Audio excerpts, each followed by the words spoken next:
el Señor nos continúe bendiciendo más en esta mañana. Vamos a tratar de entrar al mensaje escritural de la palabra y mantener la misma atmósfera que el Señor está trayendo a esta casa durante esta mañana.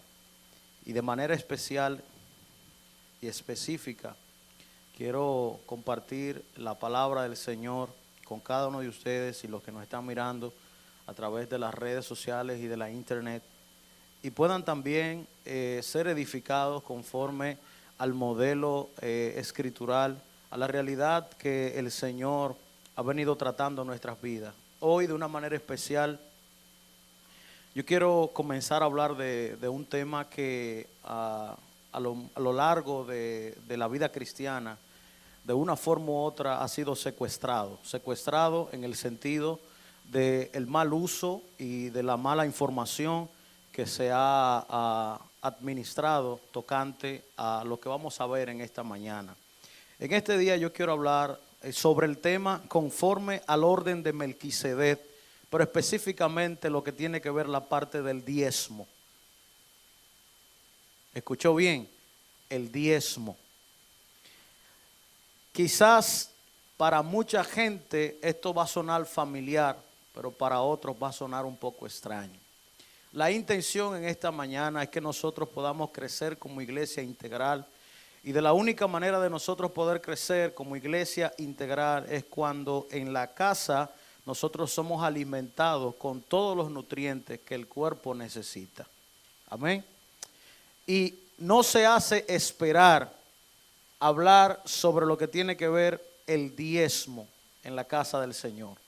De una forma u otra, en algún momento nos los van a hablar o en algún momento nos lo han hablado, pero yo quiero rescatar en esta hora algunos pasajes escriturales con usted y que usted contemple a la manera de Cristo lo que representa el diezmar a través del acto de la ofrenda. Quiero que miremos Génesis capítulo 12, la primera connotación escritural, Génesis capítulo 12, el verso 2. Ya los hermanos lo van a ir poniendo ahí también, para que usted lo lea conmigo. Génesis, se puede quedar así sentado. El verso 2 habla de Abraham ahora bajo la palabra inicial de Dios en su vida, en su ministerio, y en todo lo que a partir de este momento Abraham iba a comenzar a mirar, iba a comenzar a descubrir a través de caminar con el Señor. Pero quiero que enfaticemos algunos versos. Verso 2 dice el Señor hablando a Abraham: y haré de ti una nación grande, y te bendeciré, y engrandeceré tu nombre, y serás bendición. Bendeciré a los que te bendijeren, y a los que te maldijeren maldeciré, y serán benditas en ti todas las familias de la tierra. Lo primero que miramos en este verso bíblico, tal como dije al inicio, Dios está haciendo una declaración a la vida de Abraham tocante a todo lo que iba a comenzar a mostrarse en el camino hacia donde Dios lo estaba moviendo. Cuando ve el verso 1, hay una declaración de que Dios lo llama, que salga de su tierra y de su parentela. Y luego ahora en el verso 2 hay un cumplimiento de la palabra de Dios, posicionando a Abraham para que Abraham tuviera una seguridad fehaciente de lo que Dios iba a hacer con él en el camino por donde iba a transitar. Y lo que le dice es: yo te voy a bendecir, haré de ti una nación grande, te bendeciré y engrandeceré tu nombre. Tú vas a ser de bendición, y bendeciré a los que te bendijeren, y a los que te maldijeren maldeciré, y serán benditas en ti todas las familias de la tierra. Dios promete una bendición a Abraham. Escuche bien lo que voy a empezar a decir. Dios le habla de una bendición a Abraham, pero si usted ve bien el verso bíblico, Dios dice: yo voy a bendecir a los que te bendigan a ti. Lo primero que se puede encontrar entonces a través de ese verso es que de la única manera que yo puedo ser de bendición es si yo ya la contengo. Dios le dice: voy a bendecir ¿a quiénes? A los que te bendigan. Pero si Abraham no contiene bendición, Entonces Dios no puede bendecir a través de Abraham. ¿Me está entendiendo lo que estoy tratando de explicar? El primer paso para Dios poder bendecir a los que bendigan a Abraham es si Abraham ya tiene una bendición. Lamentablemente para mucha gente se le ha olvidado que nosotros en la iglesia de Cristo de hoy en día tenemos a Abraham. Eso es lo primero que quiero empezar a tocar. Siempre hay un Abraham en medio de nosotros. En toda congregación hay un Abraham. Y ese Abraham es la persona que ya carga una bendición para alterar la bendición de nosotros. Eso es iludible, no se puede evitar. Por eso existe el mandamiento con promesa que dice: honra a tu padre y a tu madre. Escuche bien. Y te irá bien en la vida o en la tierra, para que se te alarguen. Escuche bien. La honra a la que se refiere la Escritura en ese momento no es obediencia. Por eso en las cartas que escribe el apóstol Juan más adelante, Juan y Pedro hablan en combinación cuando dice Juan específicamente: hijo, obedeced a vuestro padre. Eso es otra cosa. Pero cuando Dios habla a través del mandamiento con promesa, Él dice: honra a tu padre y a tu madre, que no tiene necesariamente que ver con obediencia. ¿Sabe por qué? Porque la honra habla de bendición. En otras palabras, bendice a tu padre y a tu madre, porque dentro de ellos está la bendición tuya. Cuando tú bendices a tu padre y a tu madre, tú estás activando una bendición que ellos cargan. No sé si me entiende. Por eso dice: honra a tu padre y a tu madre, para que te vaya bien en la tierra. Porque los padres son los responsables de cargar la bendición para los hijos. Y Dios ahora le está hablando a Abraham. Lo que sucede es que Dios en cada persona ha depositado cierto tipo de bendiciones. Por eso le hablé de los padres. Los padres, cuando tú honras a tu padre y a tu madre, tú activas una bendición para que esa bendición te alcance. Por eso ellos se usaba en los tiempos bíblicos, y eso no ha cambiado.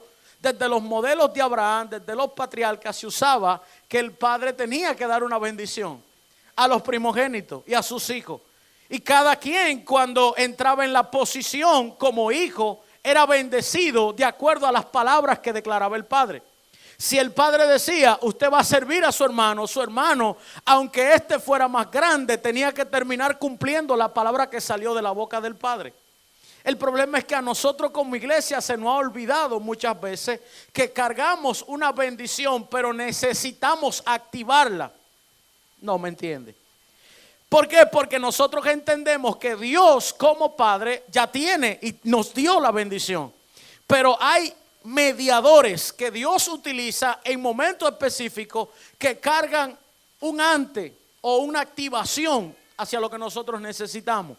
El caso de Abraham era ese. Dios le está diciendo: yo voy a bendecir a los que te bendicen y voy a maldecir a los que te maldicen. Ahora mire bien lo que encierra la Escritura. Génesis capítulo 14, ya Abraham ha comenzado a disfrutar de la bendición de Dios. Y aquí en la historia, el capítulo 14, específicamente el verso 16, hay un detalle escritural que no puede ser pasado por alto. Mire lo que dice Génesis 14, 16. Dice el texto: y recobró Abraham todos los bienes. ¿Cuánto? Todo. Todos los bienes. Ok. Recobró todos los bienes. Aquí está. Recobró todos los bienes y también aló su pariente y sus bienes, y a las mujeres y demás gente. Cuando volvía de la derrota de Kelardomer y de los reyes que con él estaban, salió el rey de Sodoma a recibirlo al valle de Sabe, que es el valle del rey. Entonces, escuche bien, Melquisedec, rey de Salem y sacerdote del Dios Altísimo, sacó pan y vino y le bendijo diciendo: bendito sea Abraham del Dios Altísimo, creador de los cielos y de la tierra, y bendito sea el Dios Altísimo que entregó tus enemigos en tus manos. Y le dio a Abraham los diezmos de todo. Entonces el rey de Sodoma dijo a Abraham: dame las personas y toma para ti los bienes. Y respondió Abraham al rey de Sodoma: he alzado mi mano a Jehová Dios Altísimo, creador de los cielos y de la tierra, que desde un hilo hasta una correa de calzado no tomaré de todo lo que es tuyo, para que no digas: yo enriquecí a Abraham, excepto solamente los que comieron los jóvenes y la parte de los varones que fueron conmigo, Abner, Escol y Manré, los cuales tomarán su parte. ¿Qué está sucediendo en este acontecimiento? Abraham tiene 318 criados en su casa, que los dicen los versos más arriba del capítulo 14, cuando usted empieza leyendo desde el verso 1. Abraham se encuentra en su casa con unos 318 criados que tiene. Estos 318 criados que le sirven y que están con él, estaban siempre en toda disposición para lo que Abraham necesitara. Su sobrino, la historia narra que 4 reyes se levantaron contra 5 para pelear y así tomar la posesión y los bienes de Sodoma y de Gomorra. Se levantaron a pelear 4 reyes contra 5. 4 es menos que 5. Lo peculiar de esto es que 4 vencieron 5. En esa derrota, en esa batalla que se libró de 4 reyes contra 5, los 4 que salieron victoriosos tomaron y saquearon la ciudad en la que ellos penetraron. De ese saqueo se llevaron la riqueza, se llevaron los bienes de la ciudad y de los 5 reyes que habían peleado, habían salido a combatirlo. En ese instante, el sobrino de Abraham que se encontraba en Sodoma fue capturado por ellos y ellos se llevaron a su sobrino también. Ahora entonces hay un problema, porque uno de los que escapó de la guerra va corriendo donde Abraham y le cuenta la historia. Le dice que unos reyes se levantaron a pelear, a combatir contra los 5 reyes que estaban en la tierra, que estaban en la ciudad, y que ellos perdieron, fueron derrotados por ellos, y entre esa derrota se llevaron la riqueza, se llevaron los bienes y se llevaron a los cautivos. Imagínese usted lo que esto implicaba ahora para Abraham, porque no solamente estaba en juego el patrimonio financiero de la ciudad en la cual él estaba, sino que también habían saqueado a su sobrino, a su sangre, prácticamente a su hijo de crianza. Ahora Abraham entonces se alista con los 318 que están en su casa y sale a combatir a los 4 reyes que habían vencido a 5 reyes. Escuche bien, porque esto es interesante que usted lo entienda. La escritura dice que Abraham tenía 318 criados de su casa. Lo que llama mi atención es lo siguiente: si Abraham, a la historia y a la luz de ese texto, se encontraba con 318 criados de su casa, quiere decir que la palabra que Dios le dio en Génesis capítulo 12, de te bendeciré y serás de bendición, ya estaba en un cumplimiento. ¿Por qué? En los tiempos de ahora, aunque la gente sea lo más millonario o rico que aparente, no es verdad que fácilmente puede meter en su finca a 318 personas y pagarle a esas 318 personas. Tienen 10, tienen 15, cuanto más 20 o 30 empleados. Por grande que sea, no contratan 318 personas. ¿Entiende lo que estoy enseñando aquí? Y Abraham, dice la escritura, que tenía 318 criados en su casa. Cuando habla de criados, habla de que Abraham desde cierto tiempo lo estaba manteniendo, alimentando, estaba obrando para su crecimiento. Esto llama mi atención porque entonces, si no es fácil alimentar a 4 en una casa, figure 318. Y todos ellos dependían de Abraham. Para Abraham poder tener 318 tenía que ser muy bendecido. ¿Alguien me está entendiendo? Sigue el texto. La palabra inicial de Dios de te bendeciré y haré de ti una gran nación empieza a tener una evolución en Abraham. Ahora mira lo que sucede. Abraham, a lo largo de este capítulo 14, entra en la batalla y pelea contra estos 4 reyes. De ese encuentro que Abraham tiene, Abraham vence junto a los 318 de su casa a estos 4 reyes. Al vencer estos 4 reyes, la historia entonces nos da luz sobre un acontecimiento. Y el acontecimiento está en el capítulo 14, quiero que lo lea para que usted vea. Capítulo 14, verso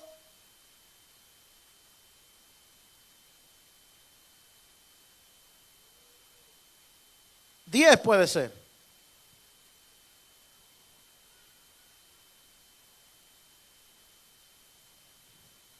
Verso 13. Y vino uno de los que escaparon, la historia que le acabo de narrar, y lo anunció a Abraham el hebreo. Anunció que se llevaron, que pelearon, que se llevaron a su sobrino. Verso 14. Oyó Abraham que su pariente estaba prisionero y armó sus criados. ¿Lo está leyendo ahí?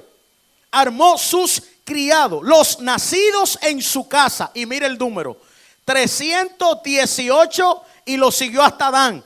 Y cayó sobre ellos de noche, o sea, le llegó y empezó a pelear con ellos.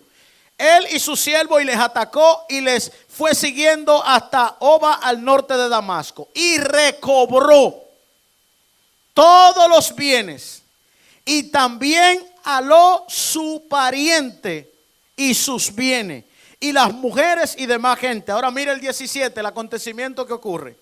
Abraham ya venció, ganó la batalla, recobró los bienes de la ciudad, el botín. En esos tiempos se utilizaba, para que usted entienda un poco la historia, que a través de las conquistas de los reyes, cuando tomaban posesión de una ciudad y la saqueaban, cuando la poseían, ellos automáticamente podían tener acceso no solamente a secuestrar a las personas para posicionarlos para servidumbre de ellos, sino también que tomaban la riqueza, la finanza, todo. Es como que saqueaban un país y se llevaban el banco central, se llevaban las bancas, todo lo que tuviera que ver con riqueza, patrimonio, todo eso ellos lo saqueaban y lo poseían.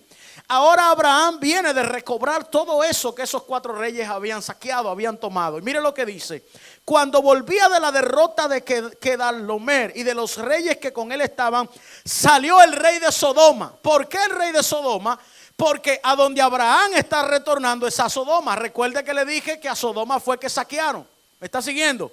Y en Sodoma estaba Lot. Ahora Abraham regresa a donde el rey de Sodoma está llegando a la ciudad, y el rey sale a recibirlo. Recuerde que este rey había perdido. Ahora él sale a recibir a Abraham, y mire lo que sucede. Salió a recibirlo al valle de Sab, que es el valle del rey. Entonces Melquisedec, rey de Salem, no el rey de Sodoma, aparece este personaje Melquisedec, rey de Salem. Salem quiere decir Jerusalén. El rey de Jerusalén, Melquisedec, y dice: sacerdote del Dios Altísimo, sacó pan y vino y le bendijo diciendo: bendito seas Abraham del Dios Altísimo, creador de los cielos y de la tierra. Y bendito sea el Dios Altísimo que entregó tus enemigos en tu mano, y le dio a Abraham, a Melquisedec, los diezmos de todo. Escúcheme bien. Ahora Abraham se encuentra con un personaje. La escritura revela a este personaje como Melquisedec, que era sumo sacerdote y rey de Salem, el rey de Jerusalén. Automáticamente ve a Abraham, lo bendice. Recuerde que le dije en el capítulo 12 que Dios había dicho: bendeciré a los que te bendicen y maldeciré a los que te maldicen. Melquisedec, que es rey, sacerdote, rey de Salem y sacerdote del Dios Altísimo, ahora sale al encuentro y bendice a Abraham. Y la bendición que utiliza para Abraham es vino y pan. Esto es representativo, porque cuando uno que había tomado la ciudad y se había coronado como vencedor, el rey o los reyes que pudieran palpar o mirar a quien estaba entrando a la ciudad como vencedor, la señal, escúcheme bien, de que ellos se ponían de acuerdo con el que estaba llegando y que no iban a proclamar guerra contra él, era si estos utilizaban lo que se llamaba la señal de pacto o la señal de paz. Y esa señal era representada a través de vino y a través de pan. Melquisedec sale a recibir a Abraham y saca la señal de paz, la señal de pacto, para que Abraham entendiera que a partir de ese momento todo estaba bien y que Dios aprobaba lo que él había hecho. Cuando saca el vino y saca el pan, está hablando del sacrificio, pero también está hablando de pacto. Abraham automáticamente recibe la bendición de Melquisedec. Dice la escritura que Abraham diezma a Melquisedec todos los bienes, de todos los bienes. Ahora quiero que usted analice lo siguiente. El diezmo que Abraham acaba de darle a Melquisedec no es el diezmo de lo que consiguió en la conquista. Porque si usted lee más adelante, Abraham le deja los bienes. ¿Quiere que lo vea? Mírelo. Cuando él lo bendice, escuche bien, verso 20, bendito sea el Dios altísimo que entregó tus enemigos en tus manos y le dio a Abraham los diezmos de todo. Le dio el diezmo de todo. Ahora vamos a ver qué es el de todo. Entonces el rey de Sodoma dijo a Abraham, dame las personas y toma para ti, ¿qué cosa? Los bienes. ¿Cuáles bienes? Los que había saqueado en la ciudad. ¿Y qué dice Abraham? Mire. Respondió Abraham al rey de Sodoma, he alzado mi mano a Jehová Dios altísimo, creador de los cielos y de la tierra, que desde un hilo hasta una correa de calzado, nada. ¿Cuánto es nada? Nada. Si Abraham tenía que diezmar de los bienes que consiguió en la ciudad, escúcheme bien, como lo han malinterpretado mucha gente, si tuviera la posición de diezmar de los bienes que estaban en la ciudad, entonces tenía la posición de tomar los bienes que quedaban. Porque si él cumplía su parte de dar el diezmo o la diezma, entonces lo que quedaba también le pertenecía a él. Porque él estaba activando algo que vamos a ver un poquito más adelante, que viene con la ley, la activación del diezmo. Escuche lo que voy a decir aquí. Abraham no diezmó de lo que él encontró. Lo que él encontró, él lo entregó sin tocar nada. Abraham diezmó de lo que ya él tenía. Ay. Abraham diezma de los bienes que ya él tiene. ¿Por qué no lo había hecho antes? Porque antes él no había tenido el encuentro con Melquisedec. Melquisedec, dice la escritura, que era sacerdote y rey de Jerusalén. Jerusalén quiere decir paz, casa de paz. Este Melquisedec, la Biblia no menciona su genealogía. La Biblia no menciona a sus padres. La Biblia no menciona cuándo nació. La Biblia no menciona qué hizo en su vida. No hay una historia de este Melquisedec, porque este Melquisedec no tiene principio de día ni principio de fin. Este Melquisedec, dice la carta a los hebreos, que es eterno. Este Melquisedec es una tipología de Cristo. Abraham está diezmando antes de que exista la ley del diezmo. Abraham se adelantó antes de que se escribiera que había que diezmar. ¿Por qué Abraham diezma a Melquisedec? Porque lo que sucedió allí es que Abraham entendió que quien estaba delante de él era el mismo Cristo. Y esto lo movió a diezmar porque Abraham no diezmó por impulsación. Abraham diezmó por revelación de quién era a quien él le estaba entregando la décima de sus bienes. Escuche, porque esto se va a poner sabroso ahora. Ahora Abraham está entregando a Melquisedec el diezmo de sus bienes, no de lo que encontró, de lo que ya él tenía. ¿Y qué sucedió con esto? Sencillo. Mire lo representativo de esta manera. Melquisedec, que representa ser el sumo sacerdote, le da pan y vino a Abraham, cuerpo y sangre de Cristo. Señal de pacto. Y Abraham automáticamente recibe esto, le entrega los diezmos de todo lo que él tenía, de lo que había conseguido. Y mire que era mucho. Porque estoy hablando que alimentaba 318 en su casa. ¿Me está siguiendo? Le da el diezmo a Melquisedec. Está cumpliendo bajo una señal de pacto. Ahora bien, esto que hizo Abraham es una revelación de quién él tenía enfrente. Esto lo llevó a diezmar. Esto lo llevó a apartar una cantidad para ese personaje.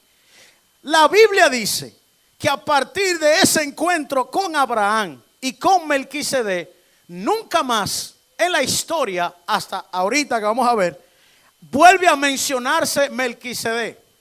Solo David en el libro de los Salmos lo menciona por el acto que hizo Abraham. Pero no vuelve a entrar en escena Melquisedec como figura. Ahora, ¿qué sucede? Abraham engendra a Isaac. Pasan los años e Isaac engendra a Jacob. Y Jacob engendra las 12 tribus de Israel. Escuche bien. Pasan los años y de las 12 tribus de Israel sale Leví, una de las 12 tribus. Y es a Leví, la tribu de los levitas, la tribu de Leví, que Dios instituye, que Dios juramenta, que Dios aprueba a que a esa gente de esa tribu salieran los sacerdotes.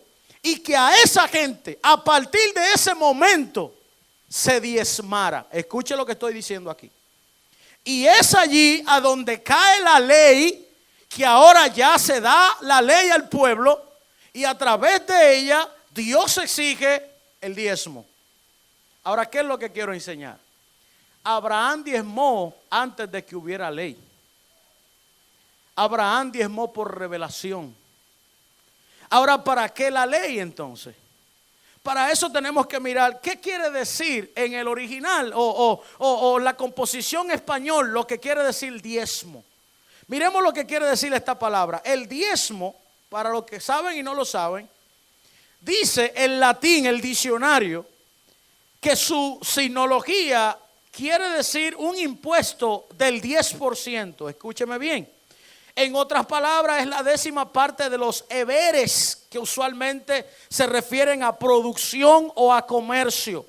Y estos se debían satisfacer o depositar en diferentes estamentos, tales como antigua república, monarquía, señorío y todo lo que fuera vinculado a algo superior a quienes lo poseían. Entonces, a través de ese momento se establece o se entiende la participación del diezmo. Pero Abraham lo vemos diezmando a Melquisedec antes de que existiera la ley. Ahora miremos quién es este Melquisedec y por qué Abraham entendió el propósito del diezmo. Los levitas fueron instituidos para que solo a esa tribu se pudieran elegir sacerdotes. Así para toda la historia, hasta que nosotros vemos el libro de los Hebreos. En Hebreos vuelve a presentarnos quién era Melquisedec. Melquisedec dice que su nombre significa rey de justicia y fue un rey de Salem, de Jerusalén, sacerdote del Dios Altísimo. En otras palabras, era Cristo mismo. Algunos han tratado de decir, y no se demuestra bíblicamente, que Melquisedec pertenecía a los descendientes de Sem, de los hijos de Noé. Pero eso no se sustenta, aunque pudiera por la finalidad de su nombre. En el original es Melquisedec. Ellos quieren tratar de demostrar eso, pero no se sustenta de acuerdo a la realidad de que no aparece la genealogía ni la figura de los años que pudo vivir Melquisedec sobre la tierra. No hay registro histórico, lo que data de su personalidad como una figura que no fue física, sino espiritual, sin principios de día y sin principios de fines. Eterno es la palabra. Ahora mire Hebreos, no se preocupe que estamos introduciendo. Hebreos capítulo 6 verso 20. ¿Lo tienen? Dice, donde Jesús, vamos al 19 primero, 19. La cual tenemos como segura y firme ancla del alma y que penetra hasta dentro del velo. Está hablando de la palabra. Donde Jesús entró, hablando del velo donde Él entró, Jesús entró por nosotros como precursor hecho sumo sacerdote, está hablando de Jesús, para siempre, según el orden de Melquisedec, Hebreos 7:1, ahí mismo.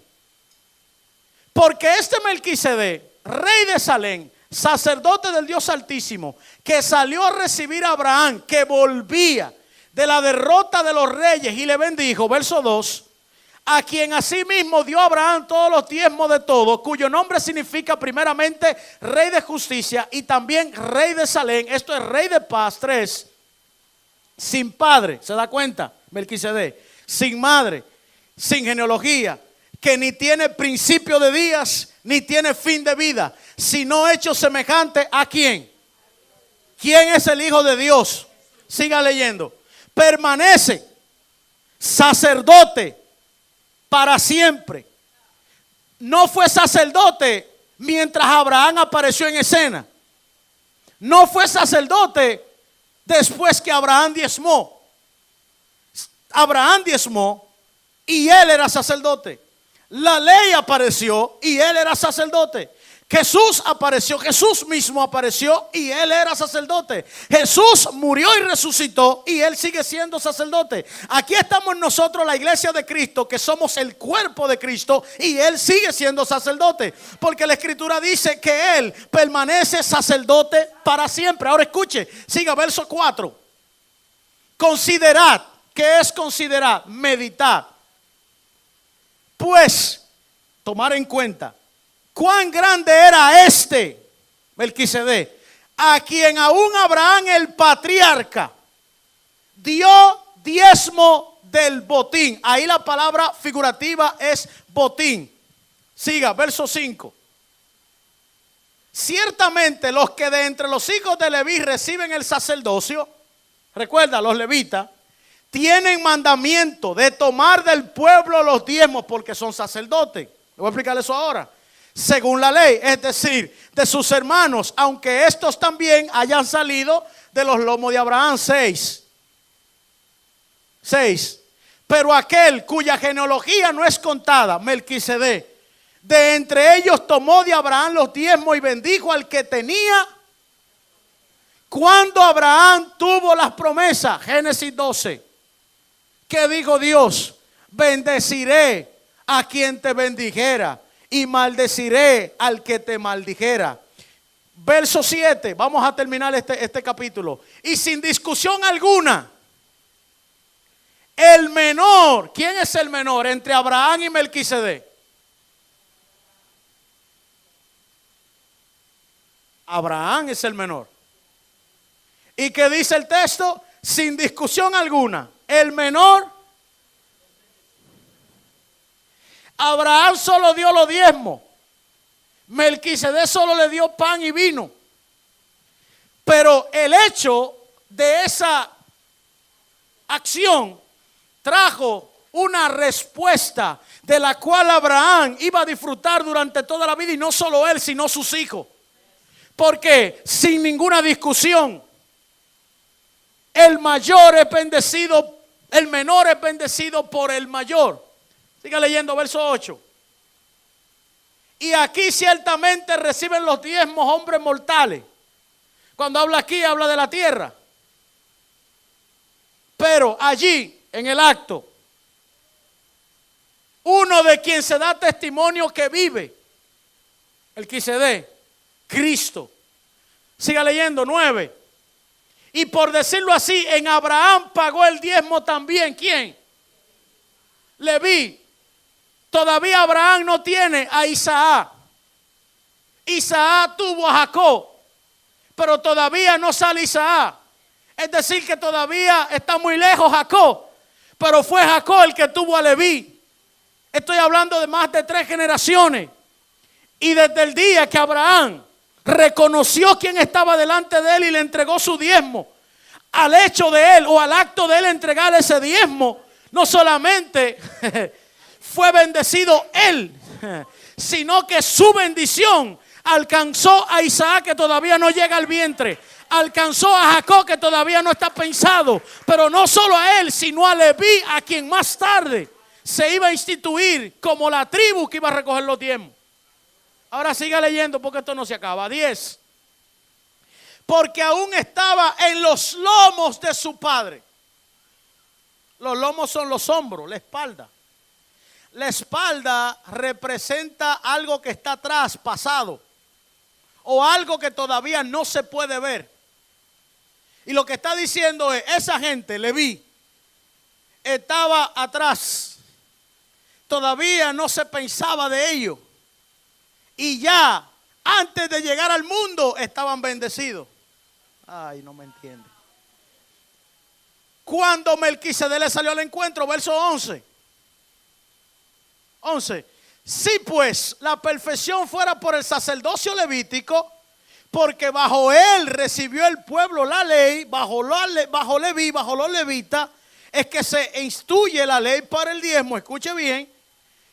Aquí el escritor está diciendo, si la perfección fuera por ello, entonces, ¿qué necesidad habría aún de que se levantase otro sacerdote según el orden de Melquisedec y que no fuese llamado según el orden de Aarón? Lo que está diciendo es, si la perfección es solamente por los leví, si es solamente por la inducción de la ley, entonces no habría necesidad de que se levantara otro sacerdote y que dice, y que no fuese llamado según el orden de Aarón. ¿Qué necesidad habría? Porque del sacerdote que está hablando es de Cristo. Cristo, recuerde bien la escritura, Cristo no es de la tribu de Leví. Por lo tanto, Cristo no podía ser sacerdote. Él no es de la tribu de Leví, pastor. Él es judío. Él es de la tribu de Judá. Entonces, a quienes se le instituyó para que fueran sacerdotes a través de Aarón era la tribu de Leví. Pero Cristo no es levita. Cristo no es de la tribu de Leví, él es de la tribu de Judá. Se supone que entonces él no podía ser naturalmente sacerdote. ¿Por qué entonces él es sacerdote? Porque la escritura dice en el mismo Hebreo que cambiada la ley es necesaria un cambio de sacerdocio. ¿Cuándo se cambió la ley? El día que Cristo aparece en escena. Porque la ley dictaba las consecuencias de lo que usted tenía que ser responsable por lo que hacía o dejaba de hacer. Cristo vino a cambiar la ley para manifestarse Él, siendo el responsable de todas las culpas de la humanidad. Cuando Él se echa la culpa de todo ello, Él automáticamente, dice la Biblia, que el acta de los decretos que nos era contraria, en otras palabras, la ley que estaba de cara contra nosotros para acusarnos y juzgarnos de acuerdo a nuestras acciones, Él se hizo responsable de ella. Y cuando Él se hace responsable de ella, Él lo que hace es que la cambia. Si se cambia la ley, es necesario que se cambie el sacerdocio. Por eso es que cuando Él cambia la ley, ya los levitas dejan de funcionar. Me molesta mucho cuando usted no entiende el cambio que se hizo sobre usted y usted permite que le sigan llamando que usted es un levita del Señor. Ya usted no es un levita del Señor. Ay, ay, ay. Porque los levitas eran la tribu de Leví. Lo que pasa es que nosotros queremos ser muy religiosos y queremos adoptar toda esa frase que no tiene ninguna vanguardia en este tiempo. Nosotros no somos de la tribu de Leví. Nosotros no somos sacerdotes porque somos levitas. Nosotros entramos en un nuevo pacto y ese pacto lo heredamos a través de Cristo. No somos sacerdotes de Leví, somos sacerdotes del Dios Altísimo. Ministramos a Cristo en un nuevo pacto hecho y confiado a la iglesia con mejores y mayores promesas, porque la ley producía muerte, pero el Espíritu de Dios a través de la gracia de Cristo produce vida y vida en abundancia. Entonces nosotros no entramos en la liturgia religiosa, somos sacerdotes, somos levitas de Dios. No somos levitas de Dios porque cantamos, somos sacerdotes del Dios Altísimo. Y entramos en un nuevo pacto. Se cambió la ley, pues se cambió el sacerdocio. ¿Sí me entiende? De ahí que mucha gente dice, el diezmo es para la ley. Abraham diezmó antes de que existiera ley. ¿Usted sabe quiénes son los que dicen que el diezmo es para la ley? Aquellos que no tienen entendimiento de qué es la ley, no tienen entendimiento de qué es el diezmo y son unos tacaños que lo único que entienden es que no dan y no dan y no dan. ¿Se está dando cuenta de lo que estoy diciendo? Ahora, ¿cuál es el punto? El punto es el siguiente. Cambiado el sacerdocio, es necesario un cambio de ley. La Biblia dice que Melquisedec no tuvo ni principio ni día, ni padre ni madre, ni genealogía, ni años, ni meses. Era semejante a los cielos mismos. Le decía que Jesús no podía ser sacerdote porque él no era de la tribu de Leví. Por eso usted se da cuenta que Jesús no creció en la sinagoga. Jesús fue a la sinagoga, al templo, fue 2 veces, se registra 2 veces bíblicamente. Una a los 12 años cuando hacían la fiesta de Jerusalén, la fiesta de las Pascuas, se le perdió casi 4 días a la mamá y al papá. Cuando lo buscaron estaba con los sacerdotes a los 12 años. ¿Lo ha leído? Estaba con los sacerdotes en el templo cogiendo cátedra, no solo cogiéndola, dando cátedra. Y todo el mundo escuchando, el muchacho de 12 años, primer registro histórico de Jesús en la sinagoga. Por eso él no creció en la sinagoga, porque él no era sacerdote, humanamente. Segundo registro aparece ya después de su bautizo, cuando él entra a una sinagoga judía, donde están los maestros y los escribas de la ley.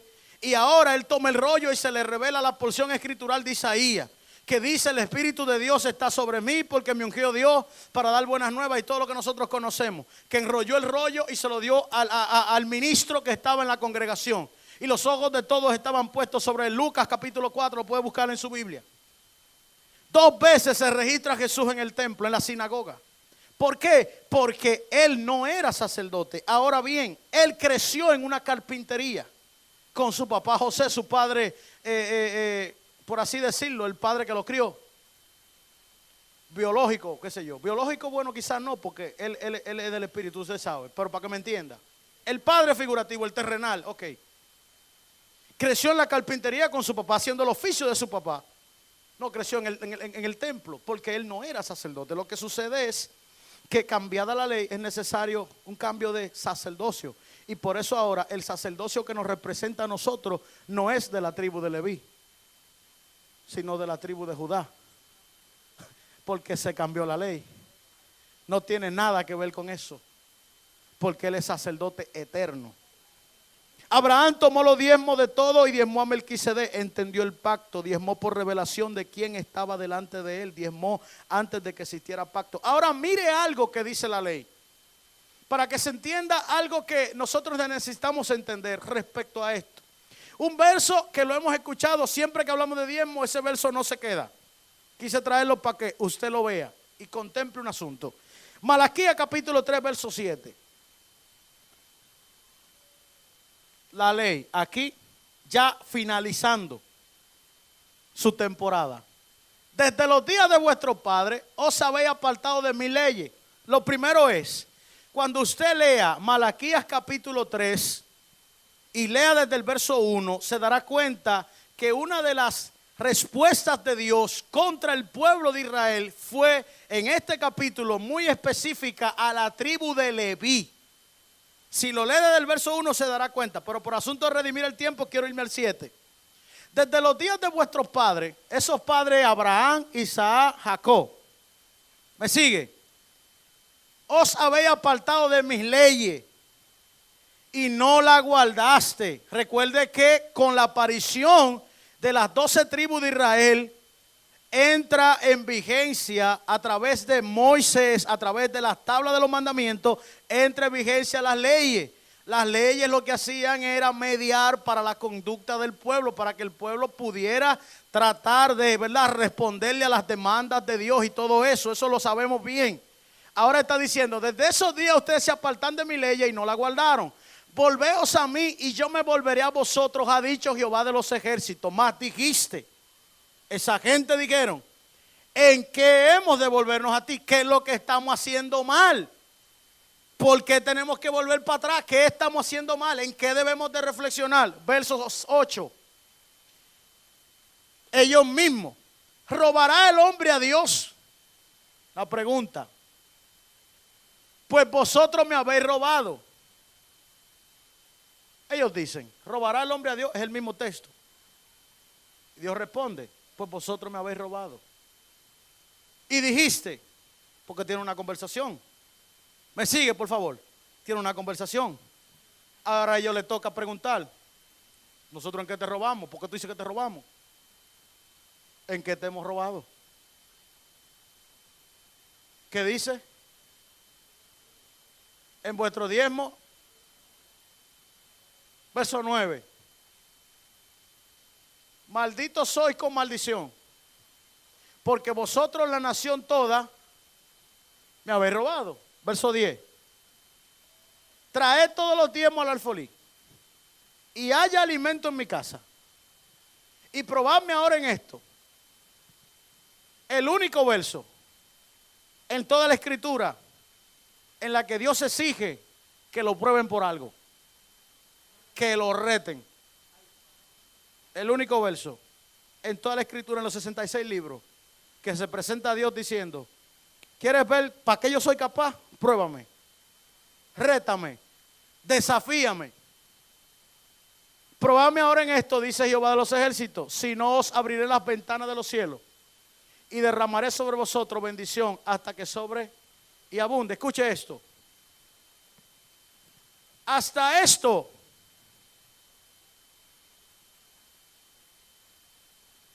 que se pone aquí, nosotros le llamamos alfolí. Eso no era el alfolí. Eso no es el alfolí. ¿Sabe por qué Dios le tiene que hablar así a la nación? Porque la nación, Dios le está diciendo: ustedes me han robado en el diezmo y la ofrenda, y ahora le está diciendo: tráiganmelo al alfolí. El alfolí, las naciones tenían lo que se llamaba alfolí. El alfolí no era más que un tipo de almacén a donde cada obrero de la nación, a donde cada persona de la nación sacaba cada cierto tiempo de su producción y sacaba la 10ª parte y la llevaba a ese granero o a ese almacén. Y lo que hacían era en conjunto que cuando llegaban los tiempos de hambre, cuando llegaban los tiempos de crisis para la nación o para el pueblo, ellos ya tenían un depósito, un lugar almacenado en el cual ellos y su familia podían soportar las crisis y la temporada en la que no hubiera producción. Y ellos siempre sacaban esa 10ª parte, sin importar el tiempo en que se estaba produciendo. Si producían cada 15 días sacaban esa 10ª parte, la llevaban al alfolí, que no era más que el almacén, y allí iban enjaulando y almacenando todo ello para que cuando llegara el tiempo, que siempre llegaba, el tiempo de la dificultad y de la crisis, ellos estuvieran tranquilos mientras otras naciones estaban turbadas, porque ellos sabían que ya tenían un depósito, tenían un lugar que aunque para otros no produciera, a ellos le iba a estar produciendo y funcionando, porque ellos habían confiado que una 10ª parte de sus recursos, una 10ª parte de su producción estaba en buen lugar. ¿Alguien me está entendiendo aquí? Y Dios lo que le dice es lo siguiente: traed todos los diezmos al alfolí. Mira la palabra: y haya alimento en mi casa. Lo que ha sucedido es que nosotros no tenemos el almacén físico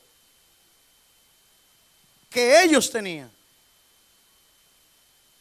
Nosotros tenemos un almacén espiritual y nos alimentamos espiritualmente. Porque recuerde que ya no somos el Israel físico.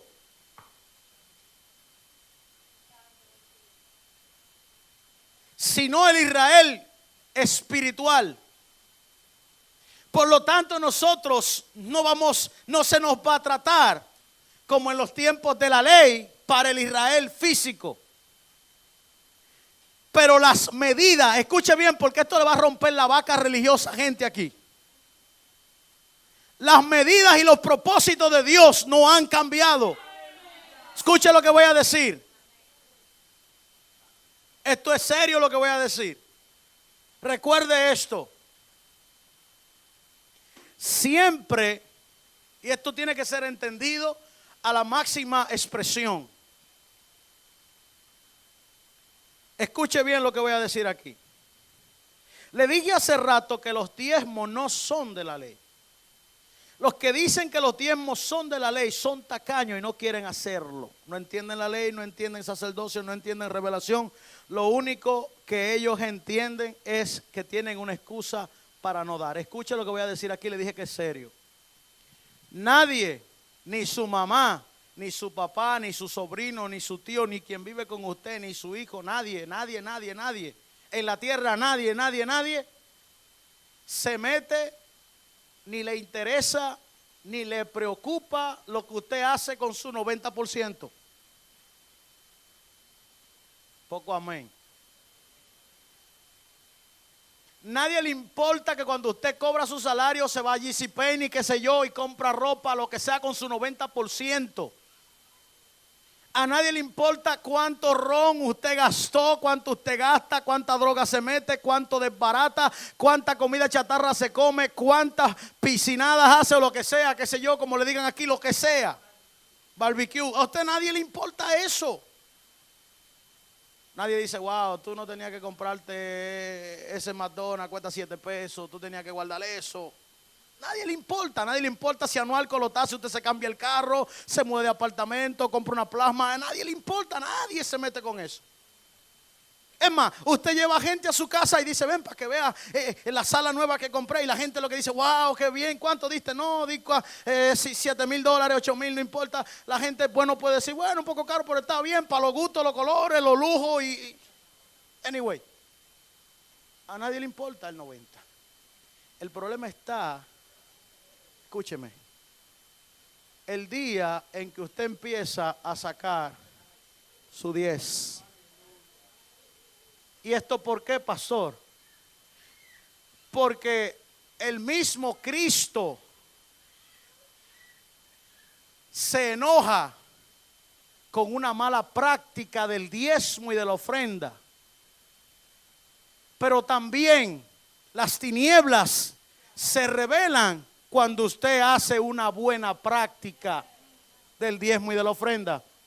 Explíquemelo, pastor, se lo voy a explicar. Estaba leyendo hace un año atrás el estadio de los Yankees, ahí mismo cerca. Ese estadio nuevo, que apenas no va a tener 2 años tal vez, qué sé yo, de construido. Costó, pastor, yo leo mucho revistas de deporte, me gusta. Costó, para los que no lo saben, $1.8 billones. 1.8 billones. Billones de dólares. El Citi Field en Queen, el estadio de los Mets, se remodeló hace unos años. Y costó 1 punto tanto billones de dólares. Ahora al estadio de lo que ustedes aquí los americanos ven, el Super Bowl, el Supertazón, eso. ¿Cuál es el equipo de aquí? Los Jets de Nueva York, los Jets. Los Giants, no sé. Ese, yo estaba leyendo solamente lo de Nueva York. Ese. Cambiaron la pantalla central. ¿Sabe que lleva una pantalla en el centro? Esa pantalla tiene 60 pies, no pulgadas, pies. 60 pies, que es la pantalla que cubre todo el centro de la cancha, todo. ¿La ha visto? Usted sabe, yo no sé, usted sabe. 60 pies tiene esa pantalla. Escuche lo que estoy diciendo aquí con datos. Y esa pantalla, solamente esa pantalla, se gastó un dineral en ella. Las Vegas, Nevada, es el lugar donde están todas las luces del mundo. Los más fuertes negocios de Bigley, de Kirby, de casino, de póker, todo eso, lo más grande, lo más fuerte está en Las Vegas. La vida más cara está en Las Vegas. Y nadie se pregunta por qué invierten tanto dinero en eso. A nadie le importa qué empresario se levantó y construyó la torre más grande de Las Vegas ni de ningún lugar. A nadie le interesa eso. Pero el día que alguien de Dios decide construir un templo, comienzan las críticas y comienzan los juicios. Y yo me pregunto en esta hora, ¿cuántos de nosotros estamos preguntándole al manager de los Yankees cuánto le pagan a su mejor jugador? A nosotros no nos importa, no nos interesa, porque eso es parte del 90, a la gente no le importa el 90. Pero el día que tu pastor o tu pastora, Dios lo comienza a prosperar, la gente comienza a decir que por qué se compró esa guagua, que se está llevando el dinero de la iglesia. ¿Por qué? Porque la gente siempre va a juzgar el 10. No le importa el 90. ¿Cuál es la palabra en esta hora, pastor? La palabra es que nosotros cambiemos la mentalidad. El diezmo, escúcheme bien, porque ese es otro problema. Hay personas, los que me están viendo en la internet, hay personas que toman el diezmo y dicen lo siguiente: yo sé que tengo que diezmarlo, pero yo lo que voy a hacer, yo no se lo voy a dar a ningún pastor o a ningún hombre para que se vuelva rico con lo mío. Yo se lo voy a dar a una institución benéfica. Mi diezmo yo se lo doy, yo lo he escuchado eso, yo se lo doy a los niños, se lo doy a un anciano, a un asilo, lo que sea. Y yo estoy cumpliendo con Dios. Yo le voy a decir algo. Bíblicamente, el diezmo no es un acto de bondad. El diezmo, escúcheme, es un acto de adoración. El diezmo no es un acto de bondad. El diezmo no es, es que mira, yo prefiero dárselo a los niños. Dale tu diezmo como tú quieras. Ese no es el problema. ¿Sabes por qué? Porque el diezmo no es un acto de bondad. El diezmo es un acto de adoración. Y si nosotros entendiéramos que una de las cosas más significativas a través del diezmo no es la forma en la que yo lo doy, eso no importa. Es que cuando yo lo dé, yo sepa. Hay dos cosas que debo de saber. Primero, ¿para qué lo doy? Número uno. Y segundo, ¿a quién se lo doy? Yo sé que la mente humana dice, no, es que eso es para el pastor, eso es para los líderes o eso es para lo que sea. Eso no importa para lo que ellos lo cojan. El asunto es que cuando sale de mi corazón y llega a la canasta, tiene que llegar con un designio, que yo lo estoy dando para Dios, que a mí no me importa lo que pase con el 90, que mi 10 es mi 10 y que mi 10 tiene cumplimiento bíblicamente. De ahí que pase lo que pase, eso no importa. Porque su problema no es lo que pase. Todos vamos a dar cuenta a Dios. El problema es que usted reconozca que es un acto de adoración y que a través de él usted honra al Padre. Ahora mire, voy terminando. Cuando Melquisedec aparece, recibe los diezmos y queda un antecedente. Antes de que Leví existiera, antes de que Isaac Jacob naciera, ya existía un sacerdocio. Cristo era cordero y Cristo también era sacerdote. Por eso él mismo dijo, yo pongo mi vida, eso es el cordero, y yo mismo la sacrifico, sacerdote. Fue cordero y fue sacerdote. Yo pongo mi vida como cordero y yo mismo la sacrifico como sacerdote. Por eso él dice, a mí nadie me quita la vida, sino que yo mismo la expongo, que yo mismo la pongo. Y terminó diciendo, y este templo lo pueden destruir hoy y en 3 días vuelvo a edificarlo, porque estaba hablando de que volvía a levantar su cuerpo, que aunque ese cuerpo lo destruyeran en ese momento, volvía a edificarlo. Quien se aparece delante de Abraham fue un eterno. Ese eterno es Cristo. Ahora escuche esto es un dato que usted pudiera hasta grabarlo en su corazón. Lo glorioso de diezmar no es el diezmo. Lo glorioso de diezmar no es el diezmo. Lo glorioso de diezmar es que Melquisedec está vivo.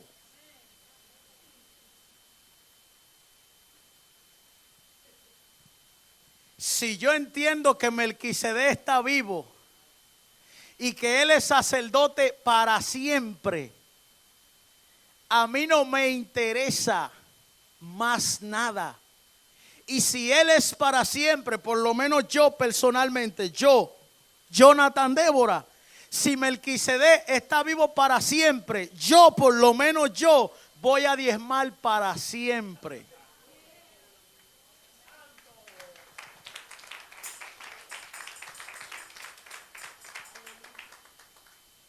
El problema está en que nosotros queremos recibir lo que Dios nos da, pero no queremos darle lo que tenemos que darle a Él. Y mire el punto de esto. El punto de esto es que la ley establecía que quien no diezmaba entraba en una maldición de escasez y todo eso, la ley. En Cristo no es así. Por eso yo le voy a decir algo, porque tengo que ser responsable con toda la escritura. No porque usted deje de diezmar, entre en maldición. Escuche lo que estoy diciendo. Porque usted tiene la bendición de Cristo. Tengo que enseñarle esto. No porque deje de diezmar entre en maldición. Ahora, ¿cuál es la diferencia entre los que diezman y los que no diezman? No es que unos son malditos y otros son benditos, porque entramos en la bendición de Cristo. Fuera irresponsable que yo le enseñe a usted, si no diezma es maldito. No, eso ya no es bíblico. ¿Sabe cuál es la diferencia entre uno y el otro? Que los que no diezman, esa gente están bajo la bendición por Cristo, por el sacrificio, por todo lo que hemos recibido de Él. Y los que diezman, a esa gente Dios le tiene lo que nosotros usamos la palabra, una, vamos a decir así, ¿cómo se dice? Añadidura. Entonces, mi diezmo no determina si soy o no soy bendecido, pero sí determina a través de ello cuánto más que otro puedo serlo. ¿Está entendiendo lo que quiero decir? Si Melquisedec está vivo, por lo menos yo voy a seguir diezmando. Porque lo glorioso no es diezmarlo, lo glorioso es que Él está vivo y que yo sé que representa. Por último, Jesús en la carne tuvo que volverse al orden de Melquisedec, porque la ley murió, pero la fe continúa. Y nosotros no somos salvos por la ley, somos salvos por gracia mediante la fe. Y a través de esa gracia, entonces nosotros representamos y caminamos según el orden de Melquisedec, que es el orden de Cristo. Quiero cerrar diciendo lo siguiente. A lo mejor muchos de nosotros hemos diezmado en nuestra vida. A lo largo de los años, a lo largo de los meses, conocer al Señor o en el Evangelio. Pero hemos diezmado quizás a través de la motivación de que tengo que pagar mi diezmo al Señor. Esa no puede ser la motivación, porque el diezmo no es una paga, el diezmo es una adoración. Y cuando se diezma sin el conocimiento de qué es el diezmo, más que un deleite se convierte en una carga. Por eso usted ve gente, y eso mucho pasaba en la República Dominicana. Yo fui sonero una vez, y yo veía gente, los soneros específicamente, que van a la iglesia, y lo digo de ellos porque en ellos fue que lo vi más. Pero anyway, los empleados, cualquiera. Usted ve que bien no cobran y tienen la carga de que tienen que sacar ese 10%. Y a veces descompletan el pasaje para pedirlo prestado al otro día, descompletan la comida. ¿Sabe por qué? Usted dirá, pero ¿por qué entonces si ellos lo hacen, no son bendecidos? Que tienen que descompletar el pasaje, que tienen que descompletar la comida, que tienen que descompletar el bill, qué sé yo. Sencillamente porque a ellos lo mueve una conducta de la ley, de que si no pongo el diezmo, entro en maldición. Y haciéndolo, Dios me bendice. Dios no te bendice si lo hace o si no lo hace. La actitud correcta es saber que el diezmo no es una carga, es una adoración. Cuando usted vaya a diezmar a partir de este día, no lo mire más como es que tengo que darle ese 10% que tanto me duele. Mírelo como un acto de adoración y le garantizo que a partir de ese día comenzará a haber otra manifestación en su economía y en su finanza. Con el diezmo no hay que tener un juidero. Es que si no lo doy, entro en maldición. La semana que viene se me enferma un hijo. Yo he escuchado gente de los púlpitos, aquí no pasa en Dominicana, que decían, por eso es que hay gente que están en vendimia porque no diezman. Eso no tiene que ver si diezmas o no diezmas, porque tú lo vas a hacer a ellos que diezmen porque ellos creen que si diezman Dios lo va a bendecir. Y quizás Dios no lo bendice porque tienen un problema de conducta, que si Dios lo bendice se descarrían y Dios tiene que mantenerlo a cuarta. ¿Me entiendes lo que estoy tratando de enseñar aquí? Porque eso no abre o cierra mi bendición. Eso es un acto de adoración. Yo no adoro para que Dios me bendiga, yo adoro por lo que Él es. El diezmo es un acto de adoración. Que se lo damos a los hombres, pastor, eso es así. Pero con ello hay alimento en casa. Porque lo traemos al alfolí, al granero. Y cuando lo traemos, aunque la figura que lo recoge es un hombre, eso es para nuestros ojos carnales. Pero no podemos mirar al hombre como la figura, tenemos que mirar al sacerdote, al mayor que Abraham. Porque aunque usted no lo crea o no, los pastores son los sacerdotes que Dios tiene para interceder como sacrificio ante el pueblo y traerle el alimento para que siempre haya en su casa. Entonces, si los Yankees construyen 1.8 millones y a nadie le importa, el Super Bowl gasta una pantalla de 61 pulgadas, a nadie le importa. Los Mets tienen un estadio, los Marlins, los Florida Marlins hace 3 años, 4 años construyeron un estadio y todo eso y a nadie le importa. Nosotros vamos a un evento de Wrestling Federation, la WE, gastamos $200 en una taquilla por ver un WrestleMania, lo que sea, a nadie le importa. El problema es que cuando hacemos lo correcto en la casa de Dios con la finanza, las tinieblas se levantan.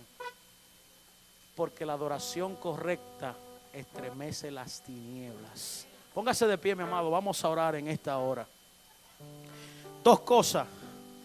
Entender el diezmo, por qué lo hago y a quién lo hago. El diezmo es la cosa más gloriosa, pero es también la más menospreciada.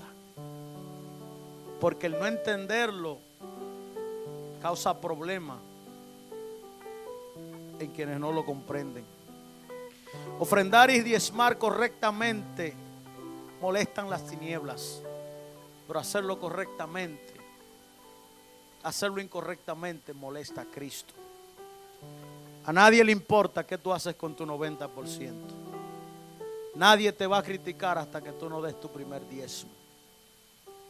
Para ellos que van a sigilar y atacar tu relación con Dios a través del arte de adorar, a través del diezmo y la ofrenda, la única palabra que tienes que tener clara y vigente en tu corazón es que mientras Melquisedec esté vivo, tu diezmo también va a estar vivo. No importa lo que pase, Melquisedec está vivo. Y si Él es eterno, mi diezmo va a ser eterno. Quiero orar por usted, Padre, en el nombre de Jesús. Yo he hablado conforme a lo que tú has puesto en mi corazón. Tú has dicho que esta iglesia va a crecer física e integralmente.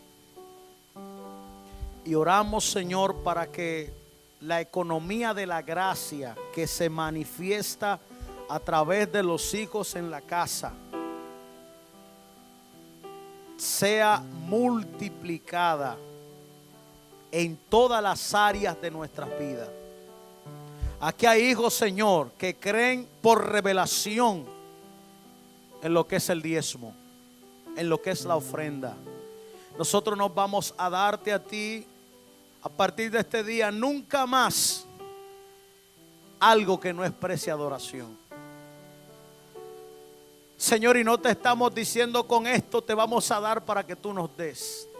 Eso murió con la ley. Nosotros somos sacerdotes del Dios Altísimo.